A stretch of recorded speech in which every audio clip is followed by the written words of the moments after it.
love it. Very crazy. It's like our reality got splintered. So, welcome to the game. I'm your host, Grumpy Old Man Merwin, joined by Dr.Pletorius. Doc, say hi. yeah, greetings, everyone. It's great to be here again. Remember, no matter how you start, you always start off odd. Yeah, well, if my production abilities don't improve, we're going to start off with a mass murder. So let's get right into it. So working on a formatting of things. So tonight, a couple of main things that we're going to go into. We're going to talk about Ouija boards and how we can link that kind of stuff and its history into your game. And then, as requested by somebody on our poll, I want to do a little bit of discussion about character building, both from a standpoint of you being a day one DM. What are you going to look for from your players? And as a new player, where are you going to look to build your character? But before we get into that, a few shameless plugs for us and Dungeon Studios, our gracious and benevolent host. Soon to be starting live on Kickstarter, Volume 2 of the Enron Adventure Series, featuring modules written by myself and Doc and a few other writers at our studio. Very cool. And they're spanning, we have lower level, moving up. We have a briny motel, sort of like a murder mystery, then go into like Misty Tower, sort of the crazy gnome tower in pursuit of a weird warlock. Then there's Dark Escape. You, of course, like the Underdark or the Nether Void, as we like to call it in Enron. Then you go into the Rise of the Raven Lord. I think I skipped one in between there, didn't I? I think we always do. It's Pillars of Light. Yeah. Pillars of Light is really cool too. We have a race of insects that's about to be exterminated. You got to figure out how to help them out. They've been displaced by a dragon. Kind of a cool premise. Kind of like that. Yeah. And then yours. We move into your adventure next, don't we? There. We do, in fact. Titan's Peak. Yep. Climbing the inside of a strange colossus. A really weird feel to it. We're still kind of test playing that one out. I love it though. And then we go into General's Lost Galley. Upper level, fight the super behemoth under the sea. That's pretty good. I got through it pretty quick. Yeah, not too bad. Don't mind us, folks. We just work here, so and we don't get paid nearly enough. But gripes with management aside, I'm kidding. They're listening, and so it's just a joke. Please don't fire me. But anyways, I guess I want to start off just with how the week of gaming went. I'm going to start with mine because it's been on my mind since we play tested last night. I realize I have two issues as a DM. Issue 1, I use all the words. And issue 2, I definitely make some shit that is high concept and far beyond the pale as far as crunchy goes. Crunchy is a good word for it. Crunchy is a very good word for it. Yes. I was always a fan of that. But yeah, in practice, I think it's a bit too much. Maybe someday when, like we talked about last week, when the technology it kind of catches up and it's seamless and a lot of that kind of stuff can just run automated in the background. Maybe my day will come. But all in all, though, like I said, people are having fun. So my week in gaming went pretty good. My regular home game was interesting. I terrorized my entire table with a statue and a long, dark hallway. Oh, nothing. I love terrorizing them with stuff like nothing. that. And here's the thing. Right. Here's the best part. Nothing happened. I didn't do anything. There was no... it was totally safe until they went and hugged the statue. But I could feel the fear in the room as the one character creeps down there, and I'm like, okay. I'm like, yeah, you get a little further. You see the statue coming to view. You could swear its hands move, but you're not really sure. And then, I could just feel the fear rolling off of them. So I have inflicted psychological damage. I have done my job as a dungeon master. How'd your week go? Well, my regular crew game got kind of canceled due to my medical condition, but I'm not going to go into that. So that's always sad. But then my chronic condition group got together, and they're in this sandbox called the Old Forest. They're working their way through to the Cavern of the Drowned God. I worked up like a really cool pulp art for it this week, but they actually didn't make it there yet because a lot of the events are randomly generated, and they ran into a treant on the way there. It was a really interesting encounter. They did end up leaving with some magic acorns that will give them some benefits for initiative and to armor class for a few battles till they kind of dry up and rot out. But they're on their way to the Cavern of the Drowned God. So that was a great Saturday night meetup. Nice. And then just tonight, picking up my daughter at Girl Scouts, the Girl Scouts said, when are we back at the table? So they're recruiting the new girls that have stepped up. I think they start them at 11. We start the girls Nice. that want to join the group. So as the girls turn 11, they join the group, and then we have new players join. So we're going to get that campaign going again. So I'm very excited about that as well. So that was my week in gaming. You know what happened? You know what happened in YouTube though? Big one. Have you ever seen Larry? Is this the thing with Obi-Wan Kenobi? Oh yeah, Larry, episode 6, the big finale. God. The big Larry's great, dude. You got to see Larry. No. All right, I won't hold you up. You don't like Larry? No. Look, Star Wars is the love of my childhood, and at the risk of bitching about it for the entirety of this podcast, I'm just going to say that we're taking a break from each other right now. So No, I love Larry. Larry makes great fun of the whole thing. Check out episode 6. That's all I'll say. all right. That was big this week for me, Larry. I'll tell you. Look, I'm old and I hate all the things. And the last, notice that about you. I know it's my thing. It's like the one thing I enjoy doing is being miserable about stuff. But the last funny Star Wars thing I was really able to really kind of get through, was two of them, was, and this is going back a lot of years, was Chad Vader, Night Shift Manager. You ever see that? No, I don't think I have. All right, that is from the dawn of YouTube, and I find it to be hilarious. It's dated now, obviously. Okay. And then, of course, who doesn't love the Yoda Seagulls song? Have you seen that? Yes, I have seen that. Okay, so that's a classic. Yes. Well, Larry is good. Sorry, I had to bring it up. No. All right. You are fine. All right, so let's shift right into.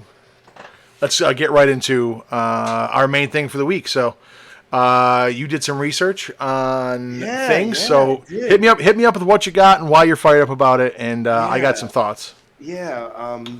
Well, I guess this comes out of something we want to call magical Q&A. We talk about magic. There's a lot of questions and answers we get for people, and then how do you fit it into your game, and how do you tailor it to make it special for your players, right? Okay. So talking about Ouija boards, let's talk about where they came from, and I really got excited about it because Ouija boards they're an American invention. Well, the term Ouija board is an American invention. Wait, so are you saying that these are not some divining tool steeped in thousands of years of myth and legend? It's just some cheap game come up with by Hasbro? Well, yeah. Guess what? It is in fact trademarked by Hasbro. Which makes this an even better story, right? Okay. So yes. So basically, the first mentions of what they call automatic writing on spirit boards or talking boards, as they were first known, and spirit boards and talking boards were written about in Greek and Latin writing. So so it does predate Hasbro. It does predate everything, but the term Ouija is more of an American term. But it actually goes back to China, 1100 AD, Song Dynasty, and it's called planchette writing. And they used to use, it was definitely a form of necromancy. There were special rituals. There were special things made like ceramic hands that would do the writing and things. So that whole thing is pretty cool in itself. But then the Ouija board became highly popular in Ohio in the late 1880s. And then I'm proud to say that it was actually patented in Baltimore, Maryland in 1890. And doing the research about it, it was crazy because there were all kinds of multiple people involved with patenting the board at the same time, which we seem to see throughout history for a lot of products, right? Yeah. Everybody, shows up with it at the same time. And then everyone had claims to the name Ouija, where the name Ouija came from. Right. So let me ask you. So, and I love all things history. So it was a thing. And then somewhere along the line, someone decided that, you know what? This tool for speaking to the dead would be great to give to my kids on Christmas.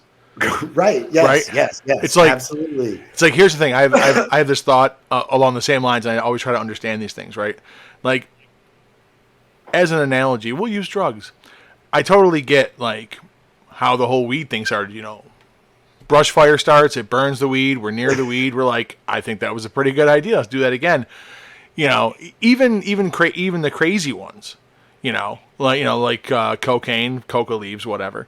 Right. But what I can't figure out is the heroin thing. Where do you go? You know what I want to do? I want to take that rock, melt it in this dirty spoon, suck it up in this bent ass hypodermic, and jam it in my neck 37 times.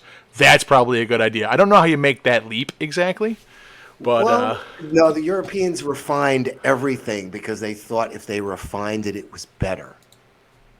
That was what it was all about. But it's interesting you say that because my research led me into why this happened. All right, the Ouija board was the internet of the 1890s. When you think about it, a lot of things happened then. Horror became all the rave. well, I was going to say 1880s was the. I know this because I've been playing in a Cthulhu. I played in a startup of a Cthulhu game, and my character was a charlatan using spiritualism and all that, and phrenology and all that debunked kind of pseudoscience stuff. That was his background. So I did a little bit of research into spiritualism and mediums and all that kind of stuff. Plus, I love that shit, anyways. But go on. So here's the thing: you also had Edgar Allan Poe's *The Raven* in the early 1890s. In fact, the late 1880s. Became like the national bestseller. Like everyone wanted a piece of him. His articles and his writings started ending up in a lot of Baltimore newspapers because he was frequenting through the town. So the town itself sort of became a very big occult focus during that period. Now, also in London, you have something else going on very occult. You have the Jack the Ripper murders going on. Also one of my favorite topics. Right. So, I mean, all these topics sort of cross into each other simultaneously.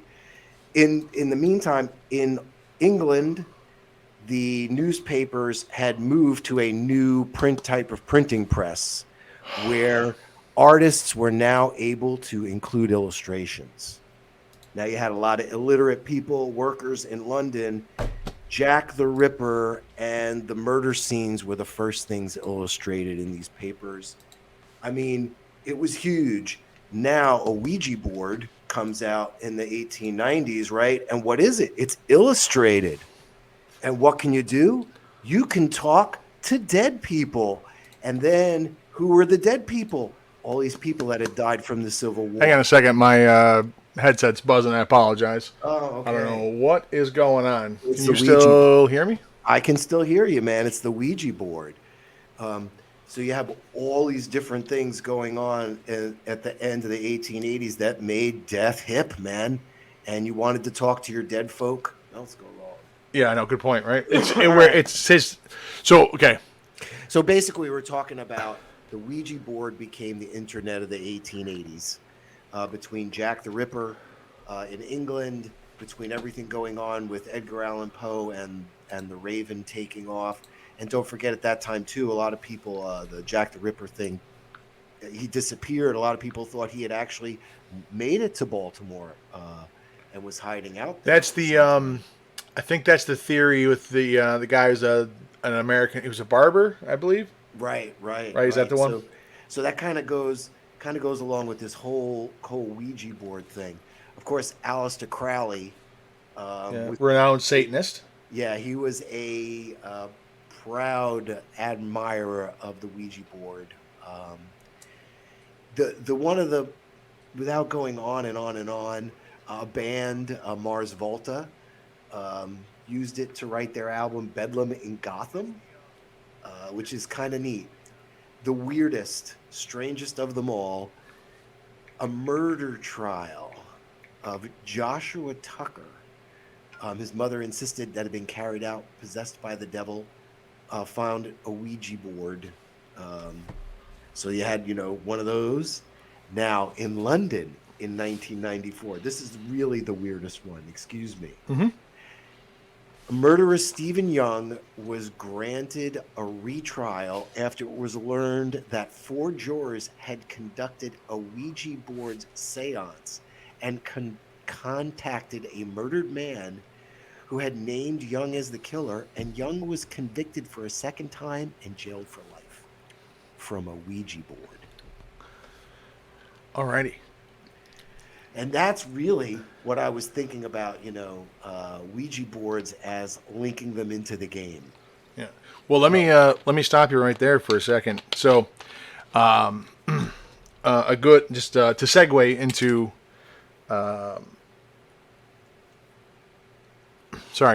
segueing into what I call like day one DM tips. I'm gonna tell you, I had a huge shift in my world building several years back, listening to a podcast where they talked about Göbekli Tepe and like the Younger Dryas impact theory and this idea that human civilization has risen and fallen several times. And I got super into it because Right. of the depth of the history. And just a good day one DM tip is do not turn away from free content ever. And history is an amazing source of it. And this Ouija board thing is exactly the kind. It's on the same line. So I didn't know about the trial, and how that affected things. Didn't know about that. I didn't know the Ouija board's history. I just kind of assumed, I knew it was capitalism always wins. I knew it was a Hasbro thing, Right. back in the day. Capitalism always wins. Yeah. But I didn't know what the past of it was. And just hearing you explain that, my mind's already running with how you could co-opt that into a game. Now, obviously, you can't call it a Ouija board, but you very easily could take the concept, and that's where this stuff is. That's what you mine for these things. Well, I was gonna say the spirit board or talking board, were the original names too, Yep. and those names can go anywhere. I mean, it could be dragon board, it could be goblin board, based on the campaign. And remember that they talk about it having numbers 0 to 9, yes or no, hello, goodbye, various symbols and graphics. That's another like self-detailing thing. You can how about this? specific graphics, Yeah. Well, I have an idea already. No, so thinking about this. So what about? So let me set the scene for you. This is where I would go with this, and obviously, everyone's a little bit different, but you want to co-opt the feel of the Ouija board. So whatever your scenario in game is, let's go with the trial because that's always good. So the players are accused of something. And then, there's obviously it's their word versus other people's word. Let's assume they don't have magic to prove that they were innocent. And then everyone turns to the local crazy druid, the old man of the forest who is known to have sight, have the ability to divine the truth, right? Yeah. And so either he shows up to them or they are taken out to him. They go into his druid cave, and in the center of the floor is is some ancient alphabet carved into the rock of his little druid hut, and then all around it there are little stones, little markers, or you could have the rune stones carved with the letters and numbers. either way would work. And then the druid does his ritual and pulls out like a divining crystal, something on a long strand, and stands in the center of all these little stones, and just holds it out there and lets the pendulum, the crystal, come to rest where it may. And every time it stops on one, he puts it in the center, and that spells out what the word is. And ideally, that's hidden enough from the source material that they're not going to immediately go, "Hey, is this just a Ouija board?" Right, but they're going to they're going to make that connection in their subconscious, like, "Wait a second, like a Ouija board," because magic's real. So you can use that, and it can be a hoax, it can be faked, like you said. They're convicted of this crime and punished based on what this guy says, but he's really collecting money on the side. Well, I think the planchette too, the object that moves on the board. Did not know it was called that. Yes, a planchette. That's also, it's usually heart shaped. It's made of wood or plastic. But I was mentioning in the Chinese dynasties, they were actually ceramic hands. This is where that planchette could be anything for the campaign as well. A spider moves around, to rearrange stuff. I mean, living mechanical spider thing or something. So that's another way to go with it as well. I love your idea though with the druid is great. Yeah, I like. That's when you first brought that up. I was like, I'm like, I never had thought about that. Now, and then the other one is talking to the dead seems to be one of the really big things. Of course, they went with that with the in the Van Richten's guide in their introductory. They went with that, but it's another great way with necromancy, or if you have a wizard in your party and you want to do that whole kind of set up a campaign or a whole adventure, someone can come back and talk to them through this board, or you can redesign the board yourself to have whatever you want to have on it. Well, now let me ask you a question though. So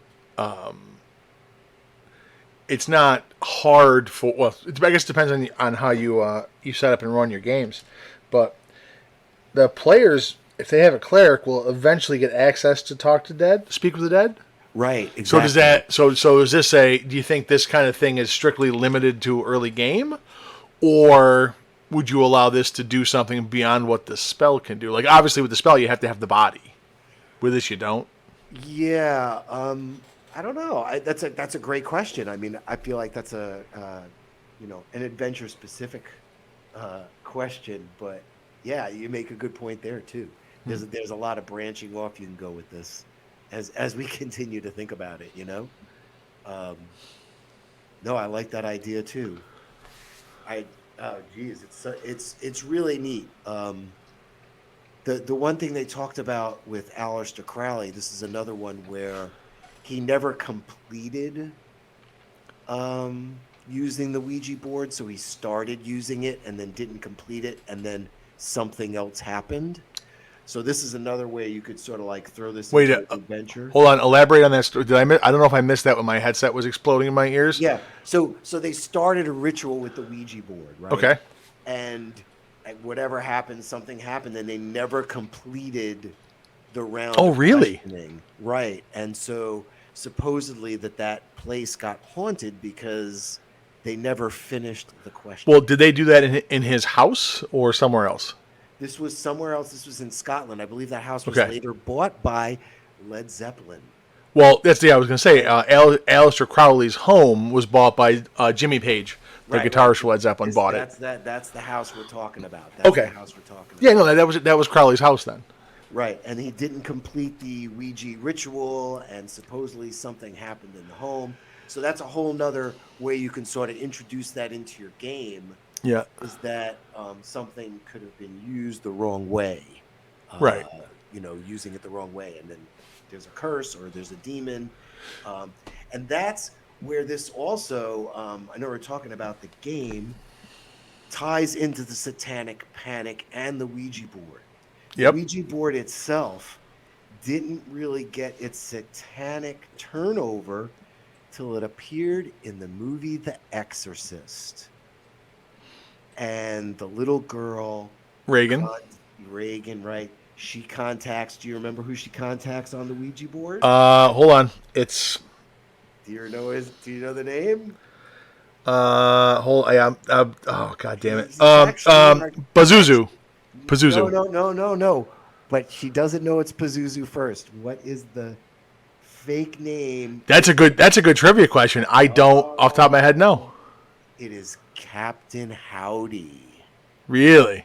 Yeah, so they think it's all she's talking to some kind of morning But cartoon character. Pazuzu is the demon's name in Exodus, right? Yes, it is. Yes, it Okay. is the demon. Yeah. You got So, that one. and it turns out, and that is when the Ouija board really got its like, okay, let's take it off the shelves for a while. Right. Yeah. It's got to cool that down. How do you think? So, let's just shift gears because I love horror movies. Well, no, and I was going to say that's another campaign idea in itself. Is you could have a game or just something that becomes taboo in the town, Yeah. and everyone has to hide it and that kind of thing. It's sort of a Yeah. very retro. Well, hey, let me say this again for day one DM tips. Again, people. There's you see the jokes on the internet and everything. People mocking everybody for your campaign is just the hodgepodge of your fandoms and whatnot. I'll tell you something right now. It takes a little bit of work, but you can very easily co-op and then tweak existing storylines and things so that they're different enough that it's not obvious what you're doing, but you can mine those for a lot of good material. It's one of the things we had talked about months ago.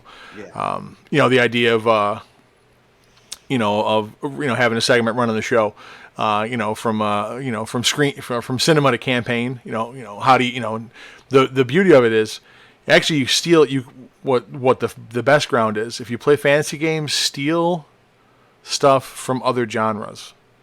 Like how many horror movies are kind of adjacent, but how many modern dramas, science fiction flicks, how much of that stuff that is not nerd adjacent actually has a good kind of undercurrent to it, a good story that you could copy and use parts of and elements from and have those story beats, but put it in a fantasy setting. No, absolutely. Absolutely. But with The Exorcist, I just had this conversation the other day, so let's nothing is better to do on the internet than make people angry. I think The Exorcist could be one of the top 5 horror movies of all time, except the middle hour and a half is boring to death. Well, and yeah, and then they went out and had a sequel that totally flopped it. And Yeah. You were talking about the third one. No, the third one is one of the opinion, the third one's one of the best horror movies ever. Yes, I completely agree with you on that. Absolutely. That's why when you talk about it, they tried to get back there. But the original and that boring segment, that's the way movies were made, though. Well, no, hang on, they had a taste of reality. No, hang on a second. I've been waiting for this argument with somebody. I'm gonna derail your whole topic. I apologize. I've been waiting for this with people.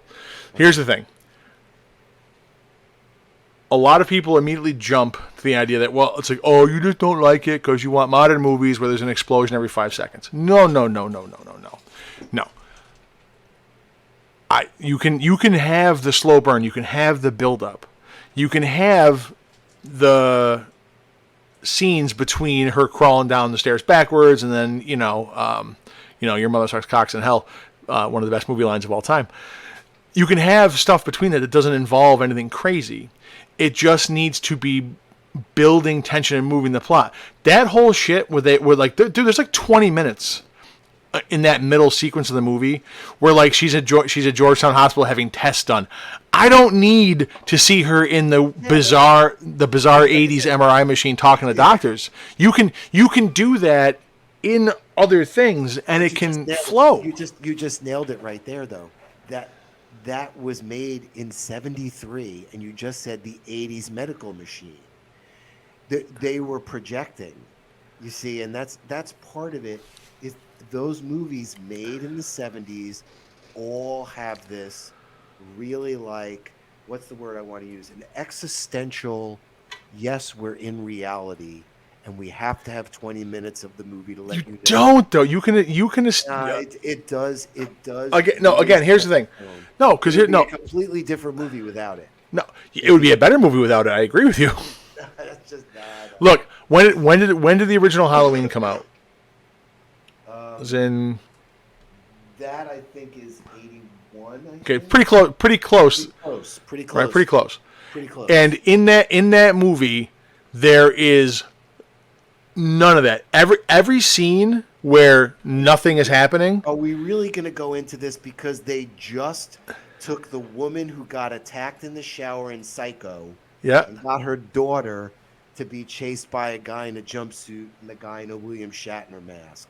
That was it, man. That was it. Movie, you shut your dirty mouth. That movie is the epitome of how you do a mass murder film, because the psychology in that movie is astounding. Because again, Psycho, it's not is astounding. You're right, because you don't know exactly what's there's a lot of that tension building up. This is my point. Hitchcock was great at that.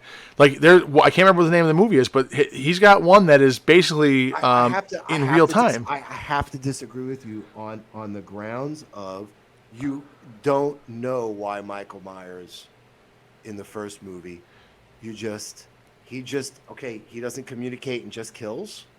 There's no. What are you talking about? He's coming back to finish.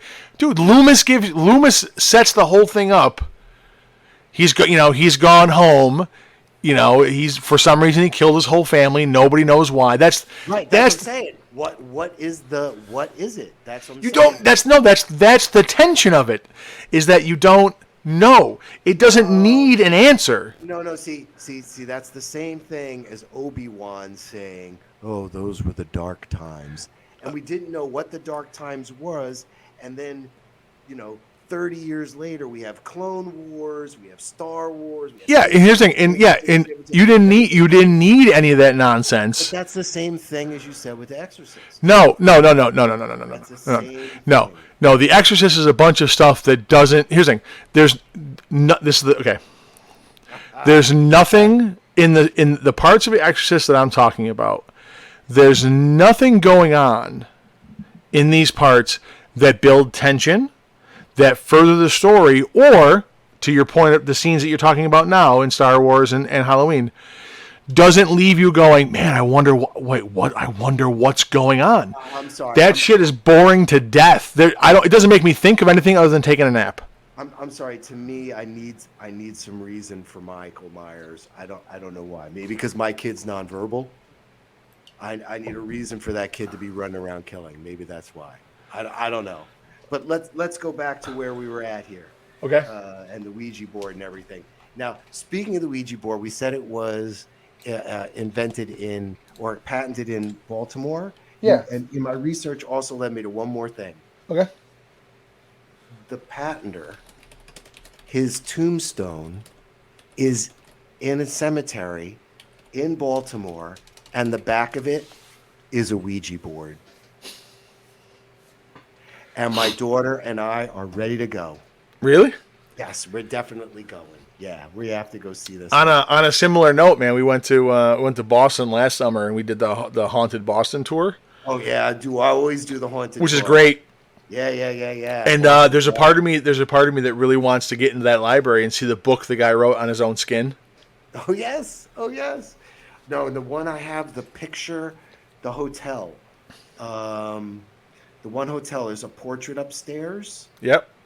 And is this the hotel that has the crazy mirror in it across from the elevator? Yes. But see, also we didn't have a chance to go in there. I wanted to. We never got a chance to. Yeah, we went in and there's a picture of me with the portrait, and by golly, after that film was developed, there looks like there's a third person standing in the background of that picture. Dude, I get chills when you say that.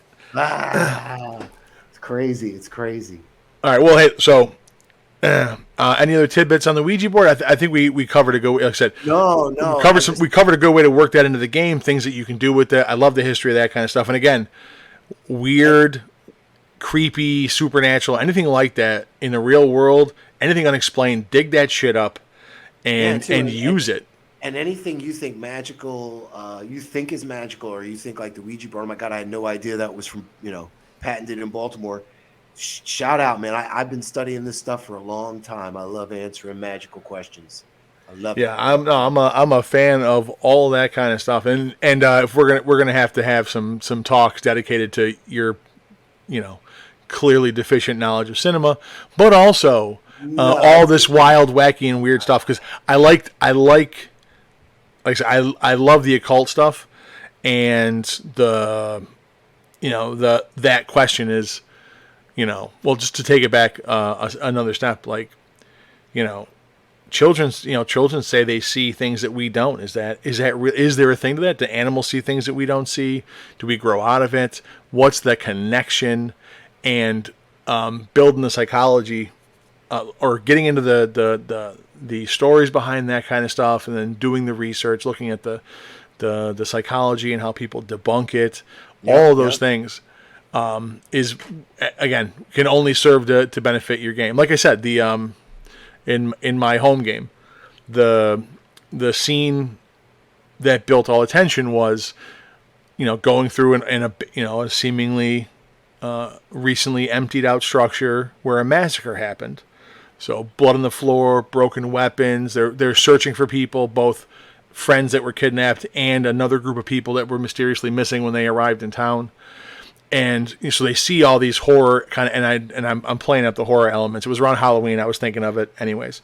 Right. They find bloody, hidden, like, bloody scraps of things. Somebody finds a small effigy carved and tucked away somewhere, and they decide to keep it without doing much more investigation. Oh, that's cursed. Oh yeah, 100%. Well, so not cursed. I run the divine a little bit different in my games. The idea of things being consecrated in the power of the god. So they serve as kind of a little conduit, if you will, for the divine's power. So not cursed in the mechanical sense of D&D, but it was the link between the nefarious forces and the one character. So they're seeing all these horrible things. They go back down to the main chamber, and now that they're coming from a different angle, they see the bloody fingerprints on the back of the chamber doors, where they realize the survivors were trying to claw their way out through a stone door and were massacred mercilessly. And they explore, and they find the torture rooms and all the usual stuff you'd expect. And they get to a hallway that just goes down, takes a right, cuts back on itself, and then it's just a long, straight hallway.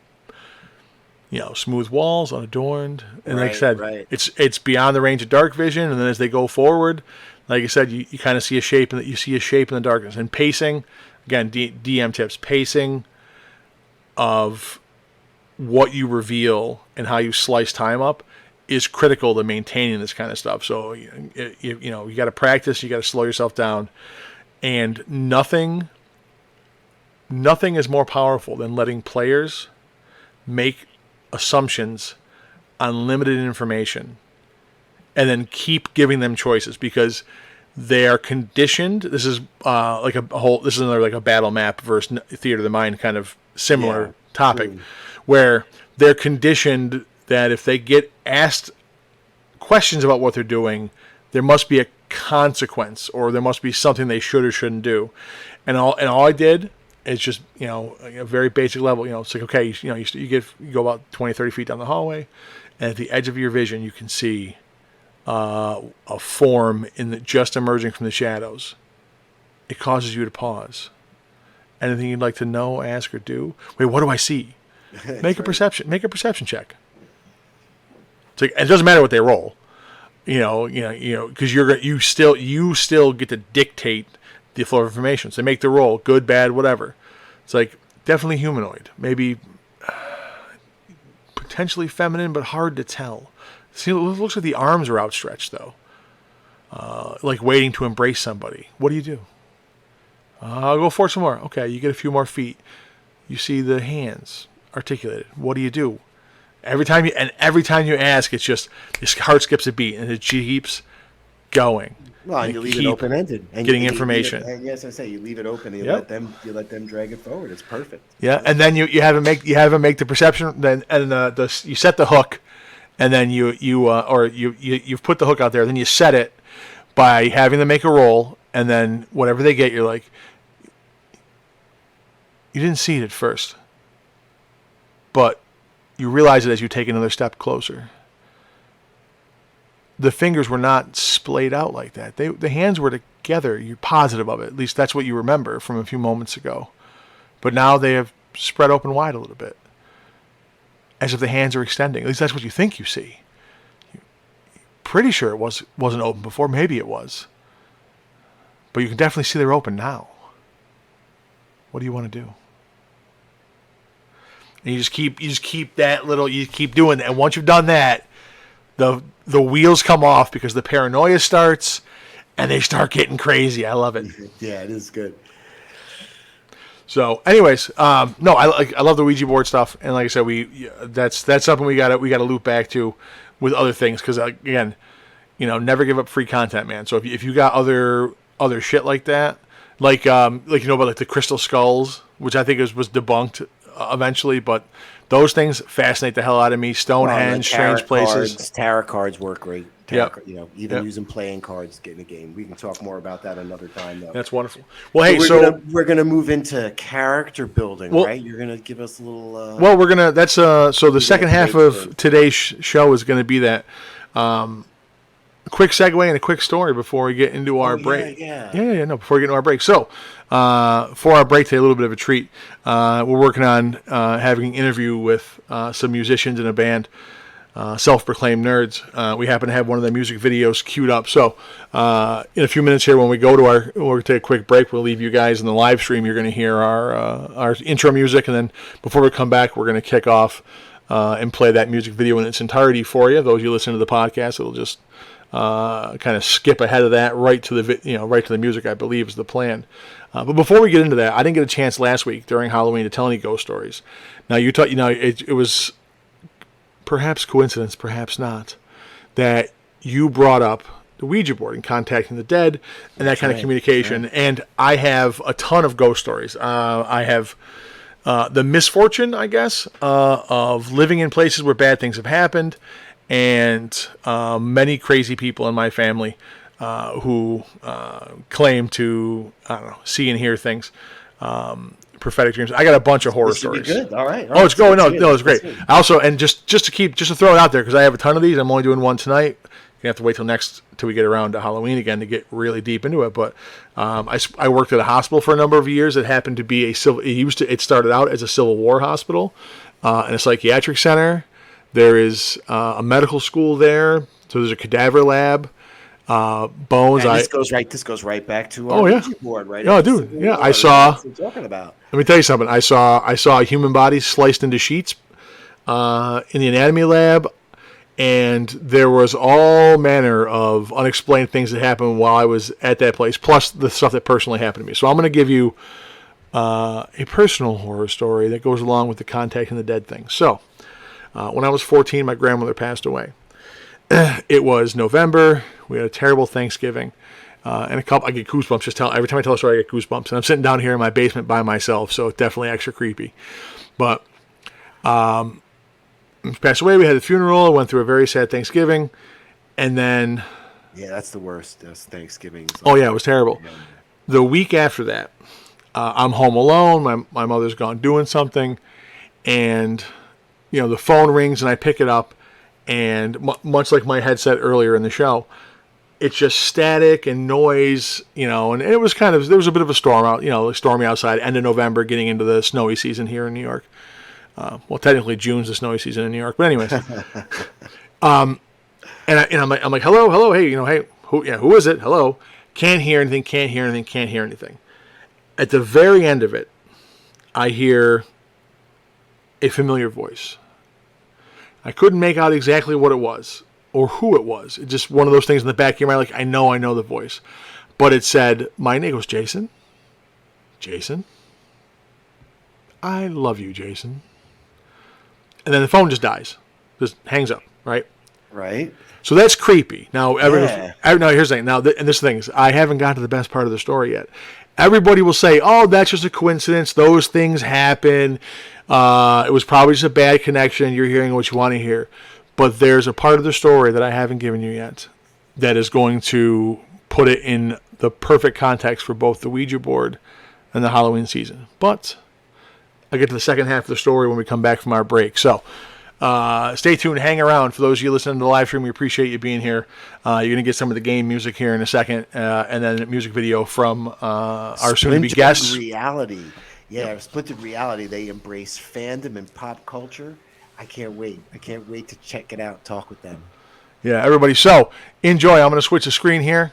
We'll be gone for a couple of minutes. You kids enjoy. Doc, if you want to unmute our other stream so we can chat once we go to break here. Thanks, kids. We'll be back in a few minutes.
Silence on the sheets, dark princess haunting all your dreams. She moves in silence.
What is going on, world? This is Mr. Rick from Splintered Reality. I'd like to give a quick shout out to all the wonderful people that produced the short film Dark as Night.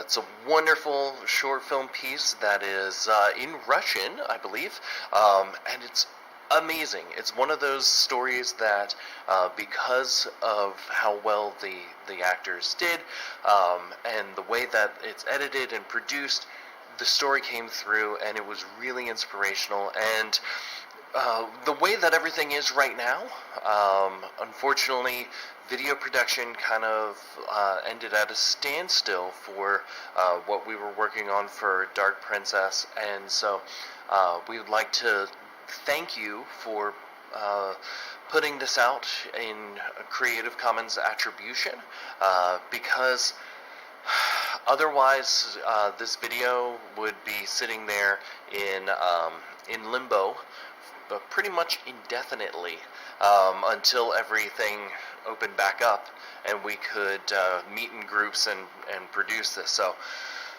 thank you so much for allowing other artists to remix and piece together works from what you did. That means a lot to us, and we just want to give you lots of respect. Yeah, big fans of your work, and huge shout out again. Thank you so much from all of us here at Splintered Reality. And stay metal, my friends. We're going to do our best to keep production rolling on a lot of different products and projects. We've got some new t-shirts going on. We've got all kinds of fun stuff, and including, some fun making videos, like building stuff and random questions and all that. So anyways, guys, be safe, try to be happy, smile. We'll get through this, all right?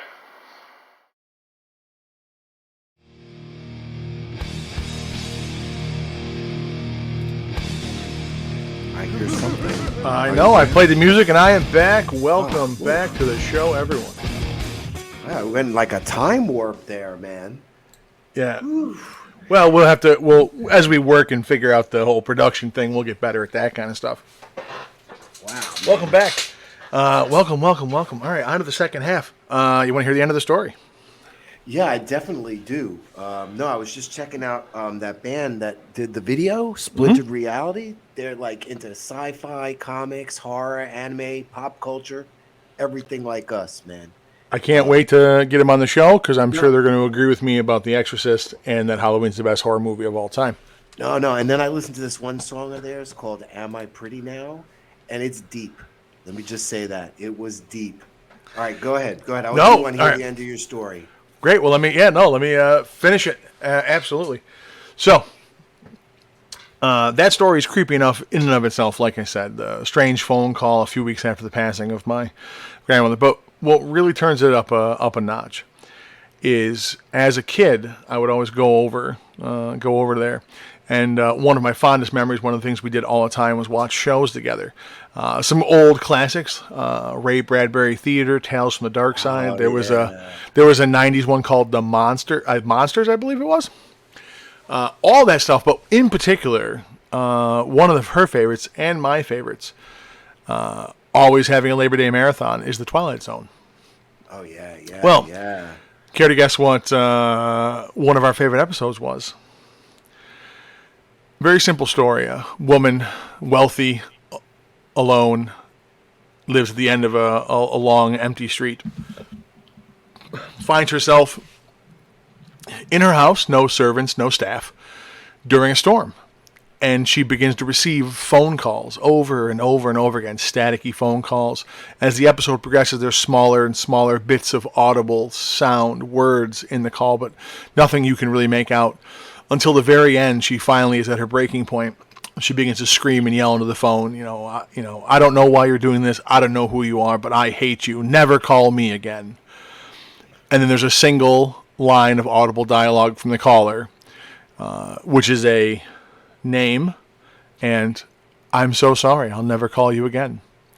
At which point in time, the woman seems to recognize the voice. Cut to the next scene. It's the morning. The storm has ended. The police are at her house because she had called them numerous times about being harassed. And she goes, yeah. She goes, I called, and this person kept calling me all the way, into the morning. And they go, well, ma'am, I don't see how that's possible. Well, what do you mean it's not possible? I got those phone calls. He goes, ma'am, you called us around midnight, and shortly after that, the storm knocked out the phone lines. Your phone wouldn't have worked last night. Nobody could have called you. And the final shot of the show, as you see her face, she realizes who the caller was and what must have happened. The final shot is of a tipped over phone pole with the phone lines laying across the grave of her dead fiance. Wow. Oh wow! Yeah. Who had died in their youth, so they were never married, and she realizes that it was him the whole time. Oh, that's great. Yeah. So with that in mind, I received a similar kind of phone call, and you cannot convince me that it wasn't from beyond the grave. And then a very short one. I have a witness to this. A few weeks after that, during a snowstorm, myself and my friend, being young and stupid, decided to walk through a blizzard because we were out of soda pop and Swiss cake rolls, and passed by a short, elderly, older woman in a hooded fur-lined coat. We passed by, and the person said hi to us, and I stopped, and I'm like, my buddy goes, "What's wrong?" I go, that sounded like my grandmother. We looked back in the snow. There is no person there. We both saw her pass us, though. Ooh.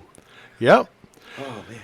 And that's just a small sample of my personal horror stories I have to go through. Thanks for listening. Glad you guys are back.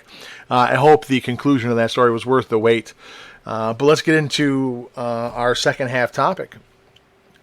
But before I do, I already mentioned this before, but the video that we just played, thank you to the band for providing that. We're hoping to line them up and actually have guests on the podcast, and we can talk about all sorts of things. So moving on, there was a poll up on the socials about things we should talk about, and one of the respondents was character creation. So I wanted to get into this because I find it to be fascinating talking to other players, other DMs on how they set these things up. It is interesting, character creation for any type of game or any type of setting. So I want to hear your take, how you're spinning this. Well, this is the thing. So I got two ways to approach this, but I'm going to start with my complaint first because that's my MO. And it's basically this: I have heard for years the following phrase: I don't play that. I don't play that XYZQ because it's boring, or everyone does it, or it's not fun to be this kind of thing. Right. It is all, and a lot of that hate is usually directed towards martial classes and towards humans. Get the brunt specifically a class or race. Specifically class or race. Yeah, and everyone's got their own. I hate gnomes is I think what I'm going to rename myself on the internet because I can't stand them. Okay. So the first thing I like to do is tackle that with people because let's be honest, there are choices that are mechanically less interesting. Magic is overpowered. In the game, casters are always the top end of the power spectrum for classes. And there's an appeal, obviously, in a fantasy game to be something fantastic. To have the magic. And to have magic. I totally get that, which is one of the reasons why D&D 5e has shifted in its design philosophy to everybody basically is a spellcaster now. It's the furthest away from you. True. That is very true. Yeah, the furthest away from it you get is like a fighter, and they don't technically cast spells. But let me tell you something from playing MMOs and RPGs for an eternity. Taunt, kick, push, shove, grapple, tackle, fondle, whatever you got going on for your character, they're just spells. Everything. Well, all their subclasses have spells now. I mean, most of them, yeah, except champion, I think, right? Yeah, except champion. Yeah, but second wind, action surge, they're just spells. They're mechanically they're indistinguishable. So I always start with that. to tackle that idea. And I tell people, I go, look, there are mechanical choices in the game that are less enjoyable. Obviously it's more fun to move queens than it is to move pawns. I get it. But at the end of the day, there is no character, by virtue of race class combination, that is a boring character. There are only boring players, I guess. Yeah, I know. That's what I was going to say, because my first thought is, you have to be inspired. Yep. With the start. I mean, if you're thinking about the rules to start with, you're not inspired to make a character in the first place. Yeah. Well, maybe a little bit. No, because you have to be like, all right, who's your character? What do they want? Why do you want it? And what kind of hero are you? Are you the anti-hero? Are you the goody-goody hero? And you start with those prime concepts before you pick race. You know what I mean? Well, so here's the thing. So I have a different take on this. So the two ways I want to hit this topic is, and to get your feedback as a player, how do you create a character? And then as a DM, how would you tell your players to create one? So let me kick off. We'll start with the day one DM stuff. That's kind of on top. That's been my in my mind the most. So if I'm explaining the game to somebody, and either they don't know what they're doing at all, they're a noob, or they come at me with that kind of they're boring, whatever, blah, blah, blah, blah, whatever that nonsense is, right? What I put out there to everyone, I go, you got to make a choice in the game on what you're going to enjoy doing. Absolutely. So if you are, if you're a math nerd, which I am, or a war gamer, or whatever, and you want to start your character building from the mechanic of it, which I've done before. I have a history of trying to break the rules of games because I'm not a nice person. So in second edition D&D, we worked out, hey, look, you can, if you are a elf fighter with weapon specialization and you max out your dexterity and strength, you get 5 attacks every 2 rounds with I think it was it worked out to be like +3 to hit on the first attack and no penalties on the second. And you worked this whole mechanic thing you worked out. Yeah. So here's the thing. That is a perfectly valid starting point for the character, because what you've done is you've addressed one of the 3 pillars of the game, right? You've addressed mechanics, and as much as people want to fight about this sometimes, about 97% of the rule book are combat mechanics. That's what the bulk of the book is. That's what we have, right? That's where the game is. You can deny that all you want, but the reality is it is a game, and those are where most of the mechanics lie. Right. No, absolutely. Yeah. So you can start from that point, because now what you've done is you've said, okay, I want to have this kind of gameplay mechanical experience at the table. That's one phase of the game. Perfectly fine. And then there's but there's still the other 2 to consider. There is the social interaction part of it, and then there is the non-combat, but still mechanical elements of the game to think about. So you've covered one of them, great. So you're going to enjoy this. And where a lot of people go south on it, though, is they say, well, my character does this one thing really well, and then they are like, well, I can't do anything else, so I don't care about the social interaction, or I don't care about the investigative part of the game, or like the legwork, we call it in Shadowrun, right? And that's where, as a DM, what you have to do is you got to correct the person and say, look, here's your main thing. So this is where you're situationally powerful. This is what you do. Boom. But that's only a third of the game. So I need you to figure out what you're going to do as a character to progress the story and enrich the game when you're in social settings.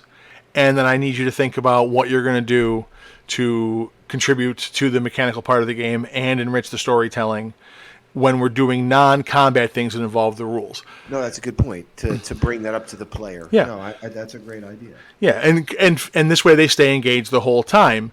And as a DM, what you want to do is, well, my suggestion, sorry, is that when you're crafting stuff, you have your story. Things happen because they're supposed to happen in the story. Should be your primary thing. It all makes sense. Right. So you don't strain the believability. My buddy yells at me about this. The believability of a fantasy game. It's a fantasy game. No. I know what you're talking Yeah. about. That's true. So, so you should design things, my opinion, where players can feel rewarded for their choices and be situational power, and then have things like we have in Titan's Peak, where it turns that on its head, where the character is weaker than they normally would be, or where they're forced to do something that they're not technically good at, within reason. I'll get to that in a second with handling that with your players, but you should design the games like that too, because it will change how the story plays out.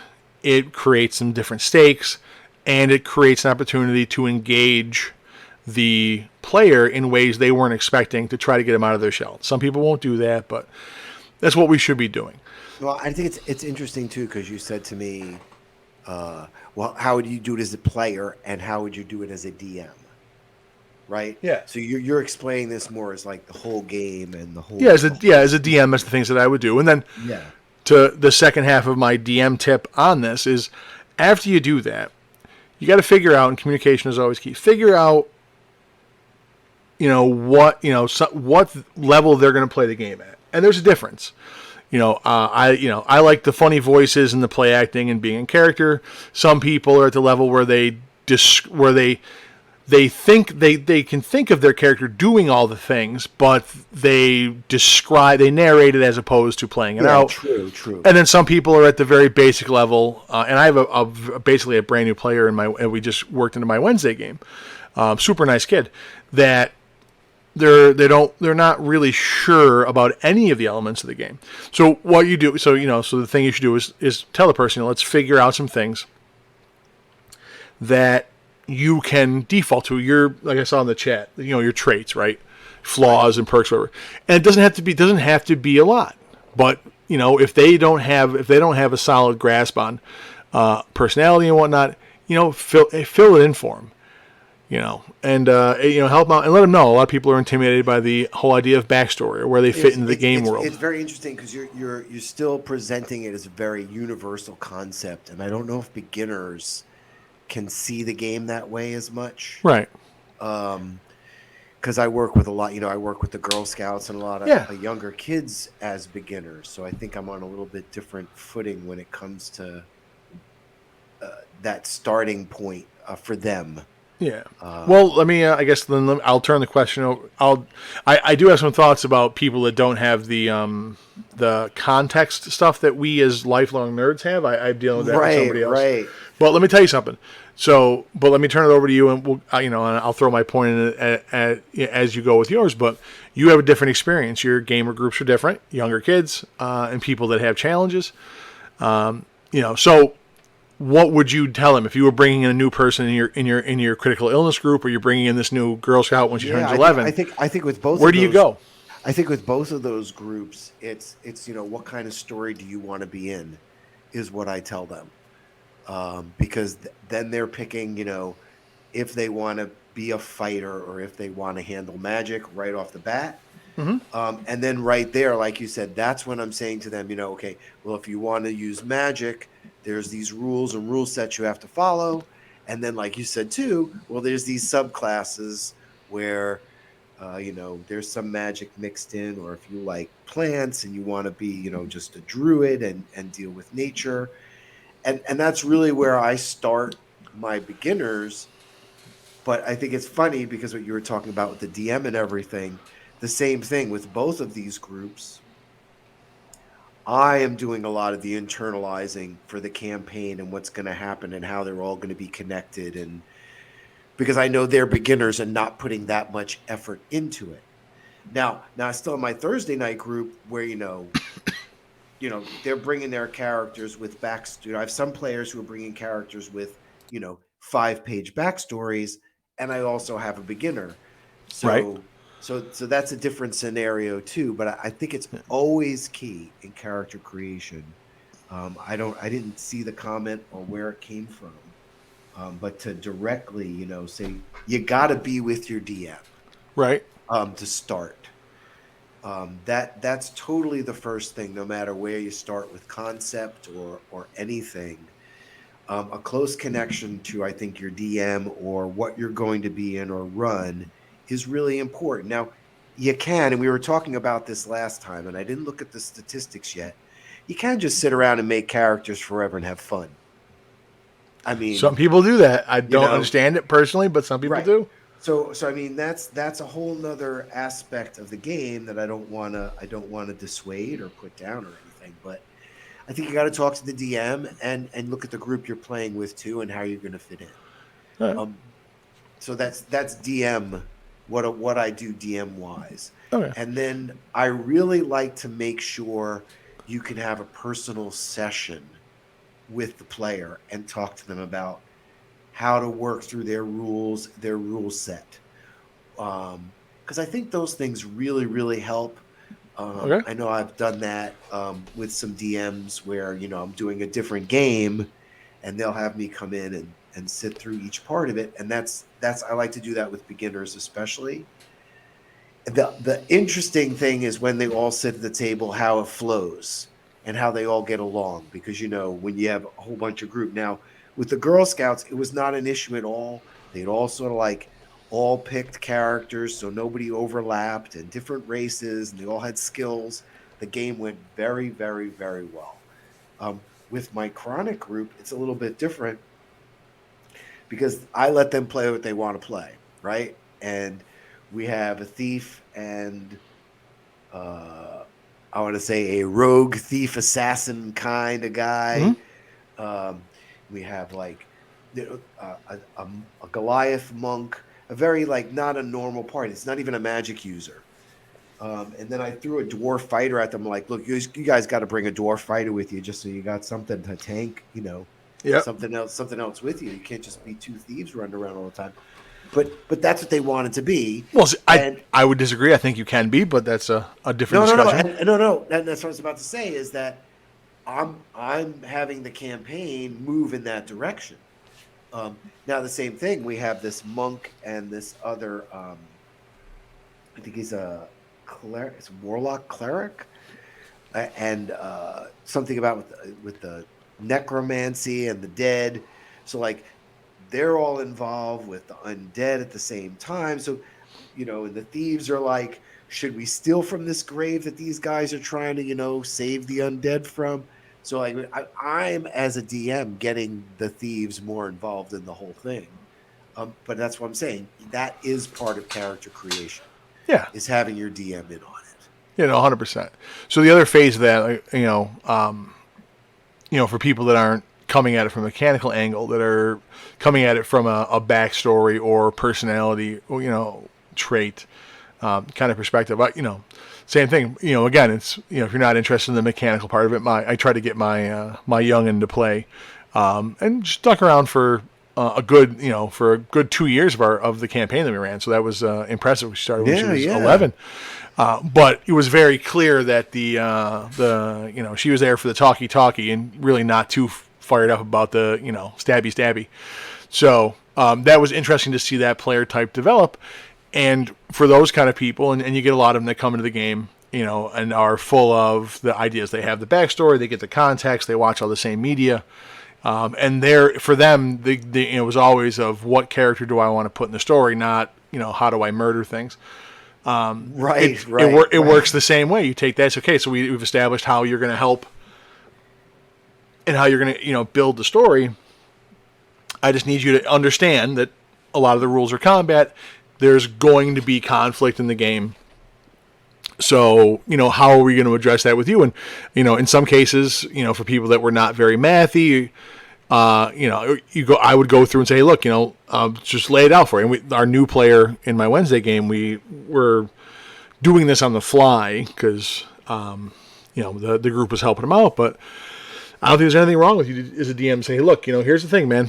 This is what the quote-unquote optimal mechanical thing is. So when you get into a fight, like he's playing a rogue in the Wednesday game, Right. I go, here's what you want to do. You want to find a scenario where you can move up, stab somebody your party is fighting so that you can maximize your damage output, and then you have the disengage ability, and you back out of there so you don't get hit because you're squishy. Like that's mechanically what you want to do. So look at the battlefield, find a spot where your mini can end up. I play with minis, can end up behind attacking an enemy your friend's already attacking, and you can back up where no one can murder you. Just look for that. Just look at the map while everyone's taking their turns. Find out where you can do that, and when you do it, you're gonna roll a couple of dice. We're gonna murder some things. It'll be a good time. Keep it that simple. This is what you're looking to do. Well, no, but I think even I don't mind if a new player doesn't want to hide every time as a thief. You know what I mean? Like if he doesn't want to be that. Well, no, I get that they're not gonna. I'm not saying that they have to do that. What I'm saying is, if the mechanical part of it is going to be their cross to bear, if you will, like that's what they got to learn. They're not super into it. It's different for them. They don't have a background. Just give them the optimal thing. Like, hey, you're a ranger. Awesome. You love Aragorn. You maybe read Dragonlance, and you're a fan of Tannis or whatever. Great. It's really simple. Here's what your character mechanically does. It's a combat round, bonus action, hunter's mark, maneuver, fire arrows, pile up all the damage. Second round, same thing, except you're going to cast you're going to do your class ability, and that's how you maximize your damage. That's pretty much what your stick is. That's the most optimal thing from the game perspective you can do to help out in combat. You're not always going to do it, obviously. You'll learn as you go, but just this is your default. It's like your auto attack. I think the funny thing is 5e has made really all the math and whatever and the combat that really easy. Imagine like taking a newbie back to old the 2-hit armor class 0 and trying to figure out some math like that. That was nuts. Okay, I gotta stop you right there. This I'm gonna tell you right now. So this is one of the few hills that I will die on when it comes to rules and whatnot. And my take on this is not going to be what you think, but I put it out there every chance that I get. No, go ahead. THAC0, two things. One, THAC0 is not rocket science. It's really not. No, I know that. But what it is that THAC0 is the common core of RPG rules. Right. Because exactly. It's extra steps done in a weird order to end up at the exact same spot you get with 5e rules. And I have a friend that it's funny you say that because 1e, those charts in 1e is old school math.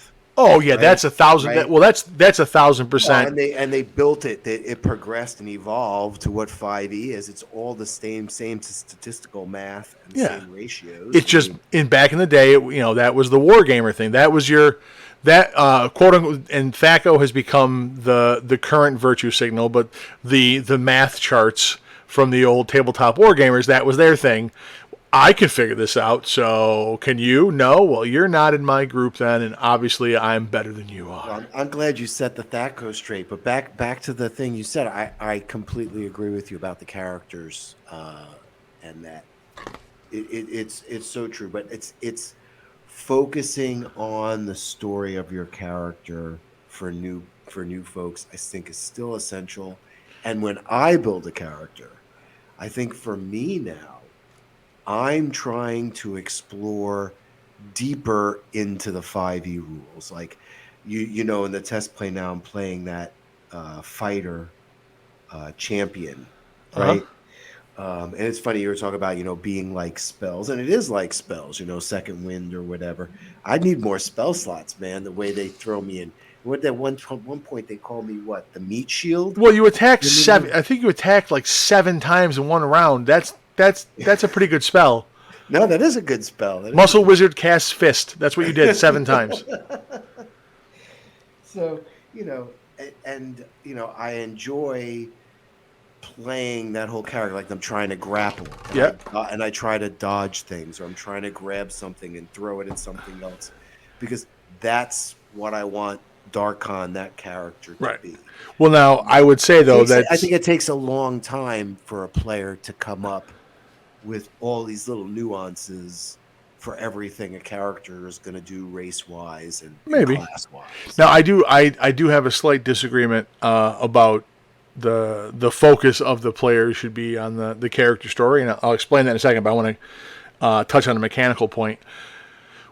Like, I have forever had an issue with the rules of the games because things like what you just said, grabbing stuff, manipulating position, throwing monsters into each other, shit that makes logical sense. There's not rules for it. And if I was a rules as written DM, last night's playtest, like, all right, grab the guy and I'm going to throw him. I'm like, well, there's not a rule for that. Like, you can walk him down to the flames yourself, but there's no rule for throwing him into another monster. You can't do that. It's not written down, kind of thing. And I have always been opposed to that. So I like the ideas, and I would love for every game and every game master and every player to be able to do creative shit, and the DM just figures it out on the spot so that the game keeps moving and you can enjoy yourself. Not every game's like that, though. But I think D&D is rules as written are to be made into house rules. That's what's always made the game. Well, for some people are mean, awful, curmudgeonly misers. No, that's only you who also reduced my armor class and my total hit points at the same time with some kind of crazy mechanic. Yeah, it's a little dice heavy. I'll give you that. But look, man, it's not my fault. You didn't take mending. I don't know what to tell you. But here's the thing. So let me go back to what you were saying though. So I don't necessarily agree that the player's focus needs to be on their character's story. Not to start, because I don't want to say story, but there's something about being true to who the character is. Well, yeah, but here's the thing. But that even people who are regular actors and or play make believe with their friends like we do, it takes a while to kind of get there. You don't always know, what you want the character to be. I had that going. I agree with you. Like I said, Yeah. I just said it takes an experienced player, I think, to do that. Like my last character, Jinx, right? Yeah. Is a tiefling sorcerer, wild magic, so all kinds of stuff goes crazy. All right. Now I play him. He's like, he wants to do the right thing. He loves human stuff. He loves to like go drink and party with the ladies and but he's called Jinx because every time he does something, the fireball goes off in the room, Right. and now he's like the bad guy again. Now that's one type of character. But now when he goes into a room, I play Jinx a certain way. I'm true to Jinx and how he's going to play it. He goes into a bar, Jinx is going to play a bar this way. Jinx goes into combat, he's going to play combat this way. Oh, who knows what the hell's going to happen? But with the wild magic. But that's one thing. Now I have this other, this gnome that you hate, Quizzle. Yep. Already hate him. Now he's an arcane trickster, and I play him like Rumpelstiltskin in your face. So I don't know. We were in something. And he ran down the stairs, runs into this room. There's 3 Ettins, 4 goblins, and he starts juggling for them. And that's what Quizzle's gonna do. And then all of a sudden, everybody's like, there's this huge fight. Like everybody comes down the stairs, and there's this huge fight ensues. And they're like, oh my God, Quizzle got us into this trouble. And meanwhile, he's jumping on heads and banging guys in the head because that's what I do with him.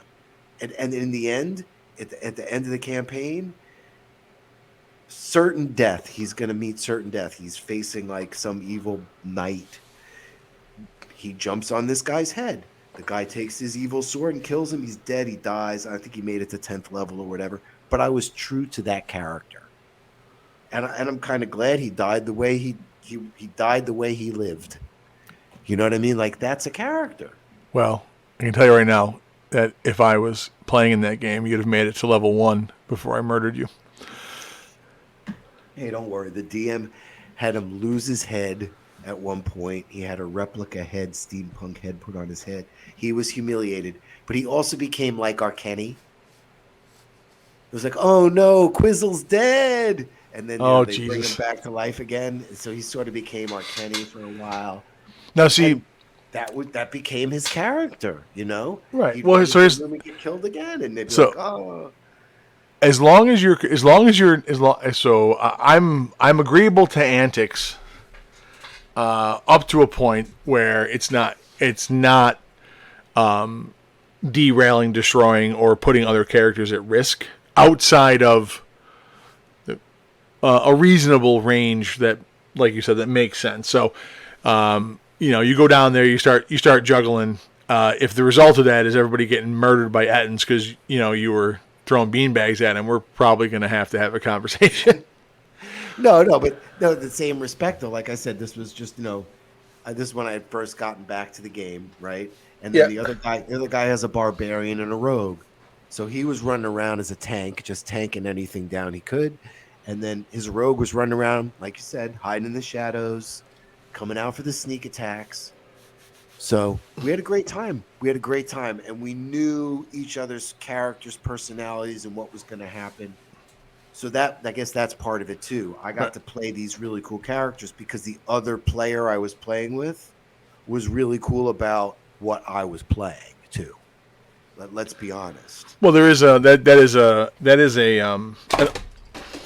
an unspoken part of things. So, the idea that the game has an unspoken social contract that Right. no one's gonna ruin it for everybody else, Right. because that is the one gigantic kind of failure of the game, as far as I know, as far as I can see in the game, is that a single person's actions can lead to a sequence of events that ends up just destroying the whole game for everybody. Well, think of it this way too, though. They invited me back to play 5e for the first time.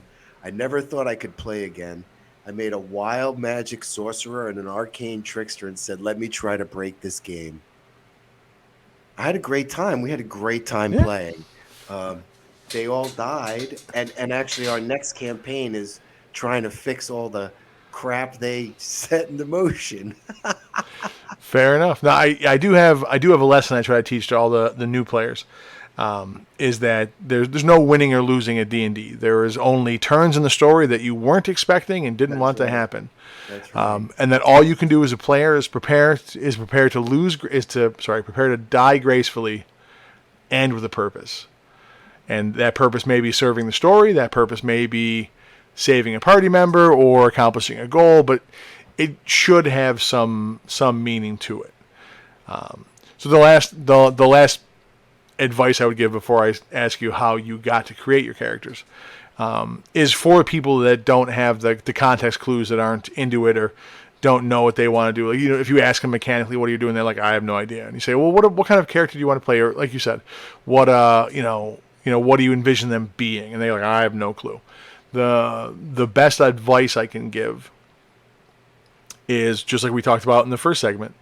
There's got to be some media the person consumes. Right, They absolutely. watch some movies, they read some books, they listen to some radio drama, which is super outdated reference, by the way.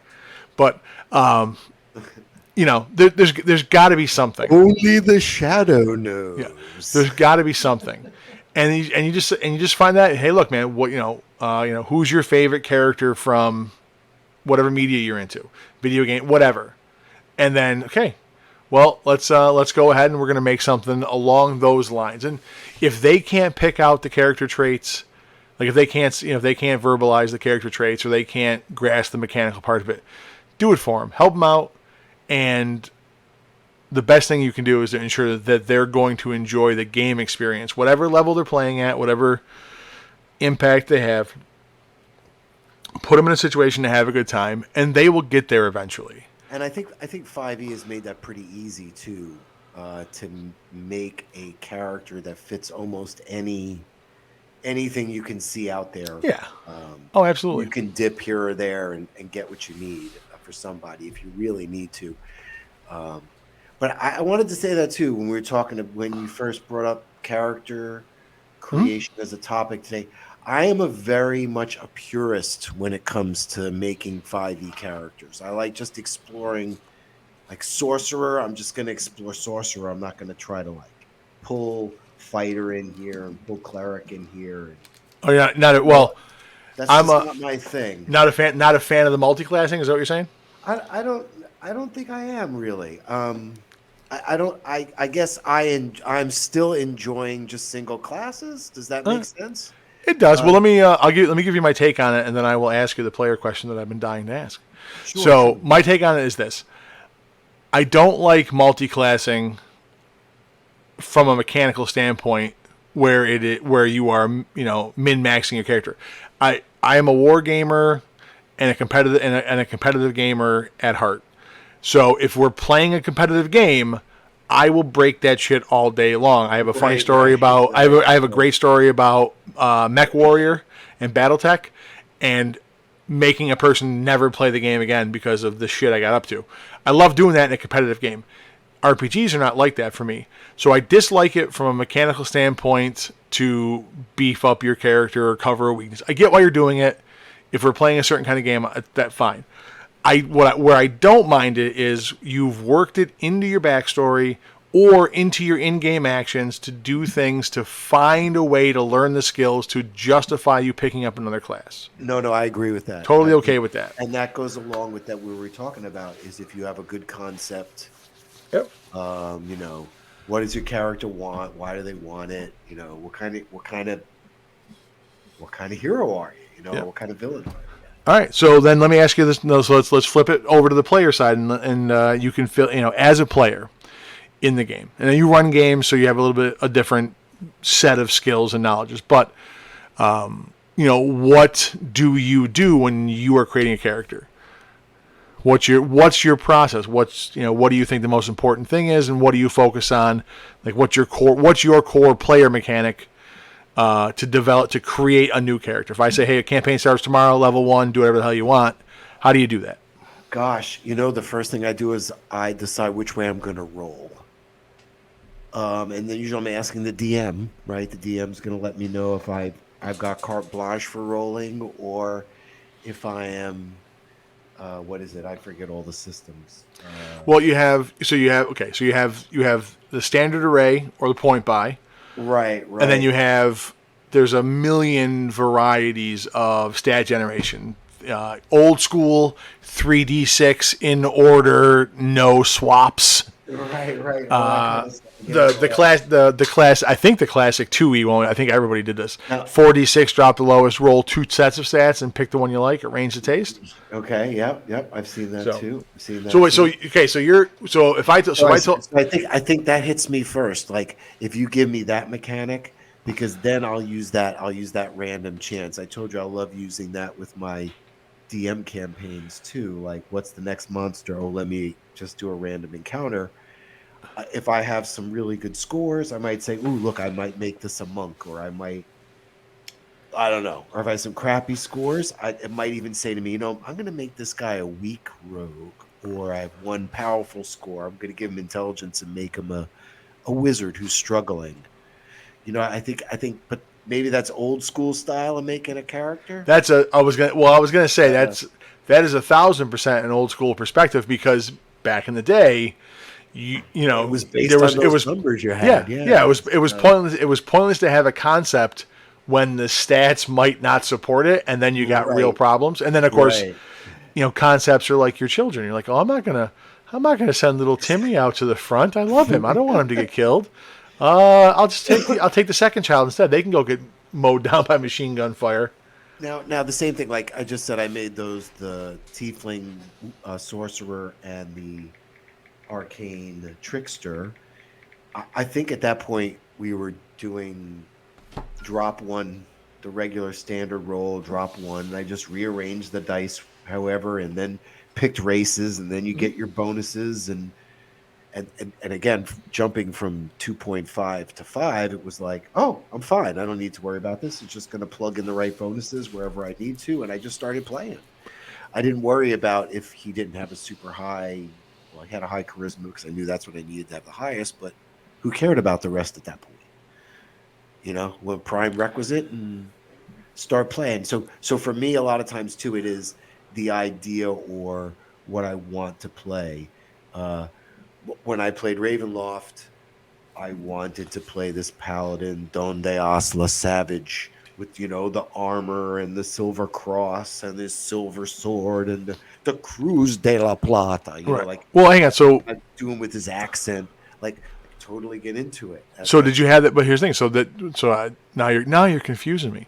So did you have the concept and you hoped the stats supported it, or did you roll? Did you need the stats before you settled on the concept? I can't really remember this because like mid '90s or whatever. You don't remember Plata de la Cruz? Because I don't even know where that character sheet is now. But anyway, I think the big thing is that I wanted to make that character. I probably just whatever was the highest I plugged into strength because he was a fighter at the time. Okay. Same thing, 2.5, and then I went with whatever else the scores were because that's what I wanted to play. Okay. No. So you have you have a concept. High concept sometime. High concept. And then hopefully the stats support it, but you're flexible. Okay, no, fair enough. Yeah. I mean, in the same thing, I did a test play where I played a bright orc, which is still like a test race that they were doing.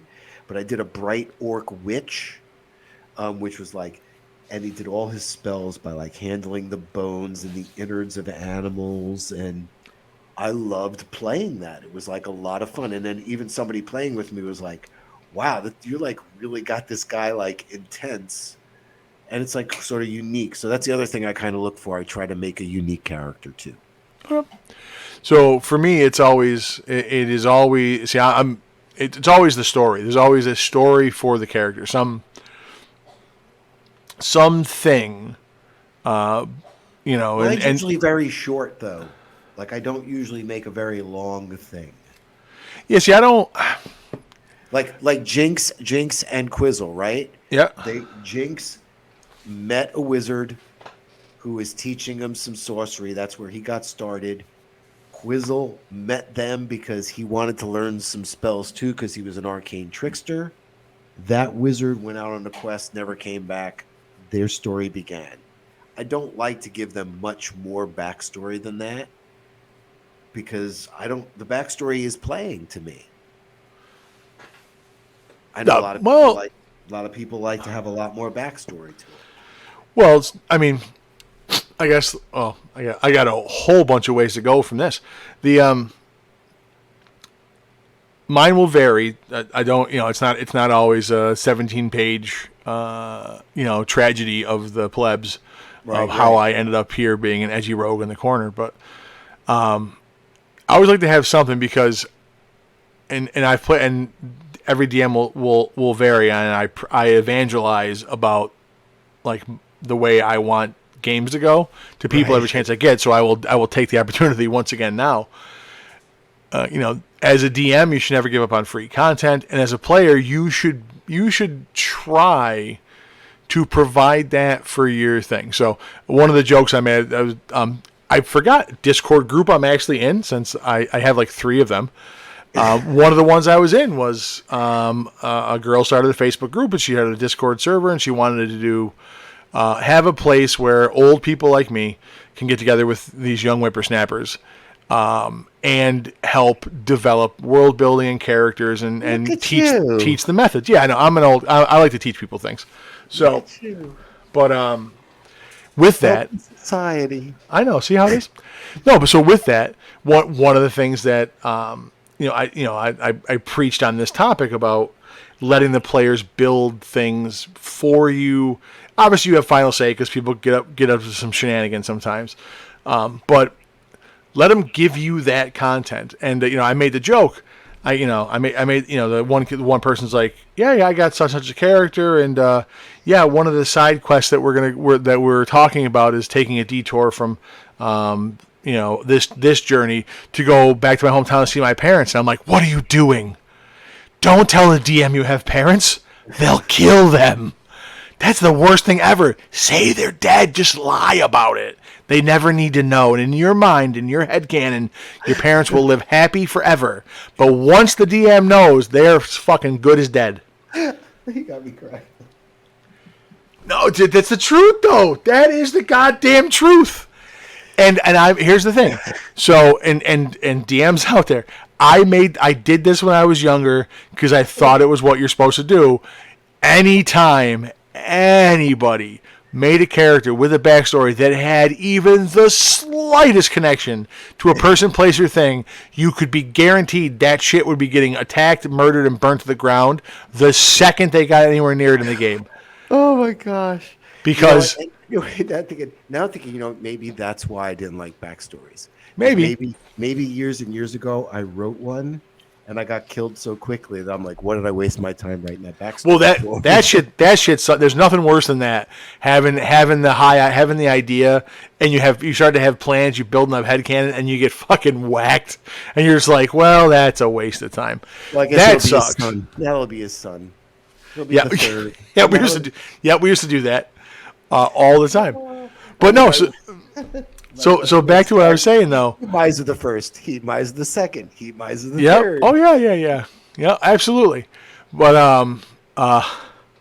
ours was we had our elf, and then when they died, the next character was Rando M Elf, who was a cousin, random elf.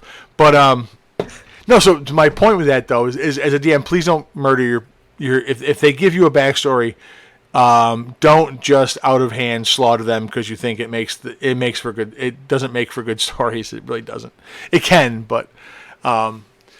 Don't give up the free content and encourage. Because again, if your players build it, it's just like owning a house or buying something. It does help build the content of the campaign. Yeah, but if the players build it, they're going to care. They automatically care about it if it's their creation, right?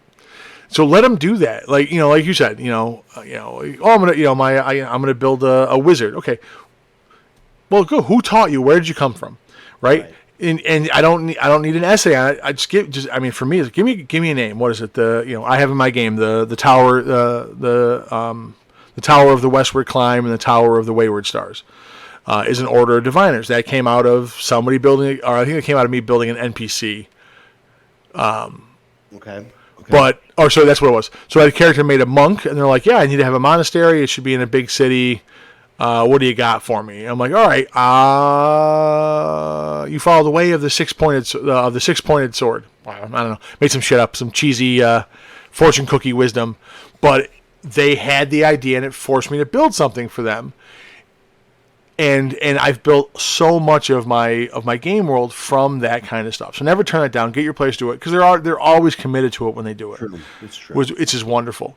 But yeah, so I always have that kind of idea. I have a story. I try to provide things for my DM so that they have stuff to build off of. Because again, your character's not always going to be the main character in the game. That's the reality of it, right? But if you have things that they can work with, then they can work you into the game. It doesn't have to be a lot. Again, it can be. It's like, I trained. I'm a diviner, so I must have had a place that I trained at, and I'm really far away from it now. Okay, great. That's as simple as you need to have. Mm-hmm. Mm-hmm. No, absolutely. And then a big thing, and this is something I've been working on because I don't like. I'm not a huge fan of experience points. At this point in my advanced age, because I see that. because I have a ton of hilarious gaming stories, which we should do a whole podcast on stupid shit people have done. I have a lot of them, but actually, I'm sorry, I apologize. It was one of the playtesters from the group last night. He shot me a message in the chat when we were at a lull point, and he he goes, hey, that first fight was great, except that I was paralyzed the whole time. But that's okay. At least this time I didn't get paralyzed, disease, and murdered at first level for my character that I built and loved because everybody else wanted to kill the rats for experience points. And I'm like, God damn it! You remember that shit was 30 years ago. Still pissed off about it. That's why I don't like the experience point thing. I prefer to shift it from. That's a whole show. That could be a whole show. Oh yeah. But I wanted to shift the player focus from he who maims it claims it. That's the old school phrase. To what have you accomplished for me today? And then part of that is, and it's great for as a player, both world building to help your DM out, but also giving you an idea. If you can't think of the highfalutin concept, whatever your story arc's going to be. If you're not at that point, that's awesome. Just think of something you want to accomplish. Again, no matter how small. I want to be famous. Give a single sentence of a thing you want your character to accomplish. I want to be famous. I want to be rich. I want to be the baddest badass who ever badassed. Great, awesome, that's phenomenal. And then I, as the DM, can take that those single concepts and weave them with the player into story. So we'll take. I want to be famous, right? It works for any class. Wizard, I want to be the most powerful wizard. Fighter, I want to be knighted and recognized and have renown across the kingdom. So on and so forth. I think 5e kind of cuts into that too, with personality traits and ideals and bonds and flaws. And I have to say this because this is something I've been doing in my Ravenloft campaign, is I've been going back to that and having them put stuff in there. What is your new secret fear? And have them put their secret fear in there that nobody knows about. And then I go in and check what their secret fear is so I can whip it out at them when they don't expect it and stuff. But that's good. I think that part of 5e kind of helps newbies when you talk about making a character and to break out of those sets that they have them set up in and pick the ones that you want to have. 100%. What is you have to pick the Wanderer ones or the... Yeah. I forget how it's set up by the different I forget, whatever. But no, yeah, it's grouped into... being able to pick and choose those, I think, are going to make it a lot better and a lot bit easier for newbies. Yeah. Well, that's why I go back to the point from the DM tip thing. If you have a player that isn't, and I have a lot of theories about things in life. This is one of them. Some players are consumers. Well, there's a spectrum. Consumer on one end, creative on the other, right? Some people are just consumers. God bless them. They make up your tables. They're good people to have around because they're there to take in what's being presented. They love the interactions with the players. They love the story. They love the world. They're there to consume that stuff. But they're not going to make a goddamn thing for you. It's just not going to happen. Right. Not everybody is a hardcore consumer, but some people are.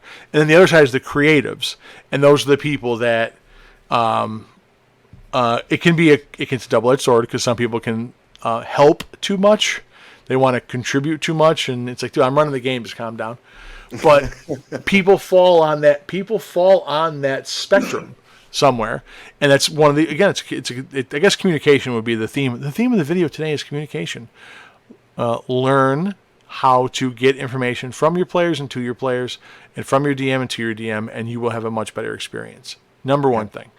Absolutely. But like I said, they're on that. They're going to be on that. They're going to be somewhere on that spectrum, and you take advantage of it. You help out where you can. But as a player, if you're a consumer, you're not a creative. Okay, great. Express that, and then just like I would say, just bring it to your DM. Hey, look, I don't really know what I want to play, but I really like these characters from this media that I consume because you're a consumer.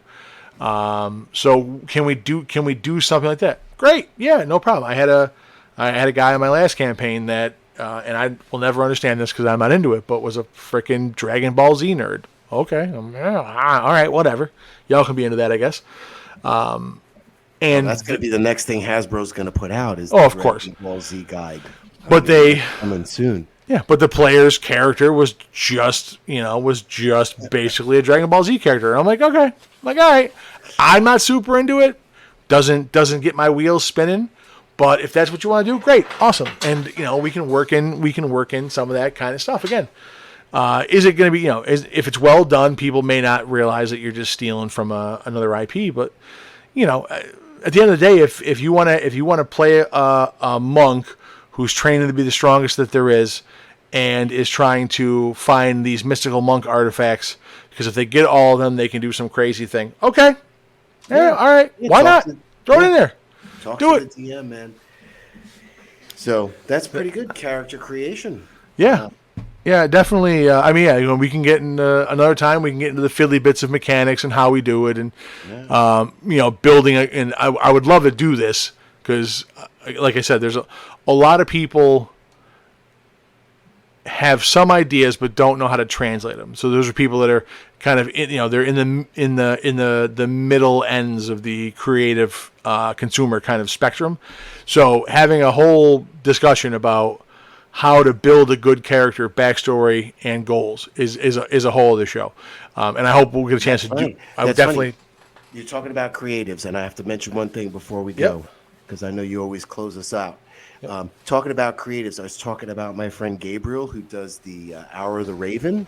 Uh-huh. And you asked me, what's big in D&D this week? He released with some other writers a Spelljammer Ravenloft crossover called Dread Space, and they have 10 space-themed domains of dread out on our drive-through RPG Dungeon Masters Guild. But talk about super creative Spelljammer Ravenloft. I'm pumped up for it, man. Pumped up for it. So I had to bring that up before you went. No, it's good. No, it's good stuff. So yeah, thank you for that. And I'm going to just throw out my final thought of the day before we move on and close the show. Thanks everybody that's listened this far, hung around, and for all you guys picking this up. We are available on a variety of platforms, Spotify, Anchor, and a bunch of other ones. Check out our socials. Eventually, I'll stop being old and learn how to use them so I can communicate with people and interact with the world. But we certainly try. So a thought that's been on my head about the gaming space is I don't like, and I'm concerned with some of the moves going on with D&D. And I'm not saying that the world is ending, but I do think, as a gamer, I think the best thing that we can do as stewards of the game is make it a point to try to support your local game store, because those are places that at least my generation built up a bunch of great memories and funny stories around with your friends. Don't let them die, and don't let Hasbro get all your money. Right. Give it to your mom and pops, or even better, give that money to young or old, eager or grumpy designers and creators who have Kickstarters coming out. In particular, the Eberron Volume 2 Adventures Kickstarter would be a great place to give your money, because we're poor. Thank you very much. But with that, thanks for hanging out, everybody. We will be back next week for an episode. Apologies, our playtesting schedule is going to make the streaming schedule not as consistent. We may do these on Sunday nights when we're not playtesting and shift them to Mondays. I know it's a pain in the ass. I apologize, but we'll get our shit together at some point in time. Remember what I said. Always be ready to roll initiative. I like that very much. And I will say, guys, we play RPGs because they are games that are unlimited and limitless. And why would you listen to conversations that are any different? So I'm Grom. That's Dr.Pletorius. This is the game. Everybody. You guys have a good night.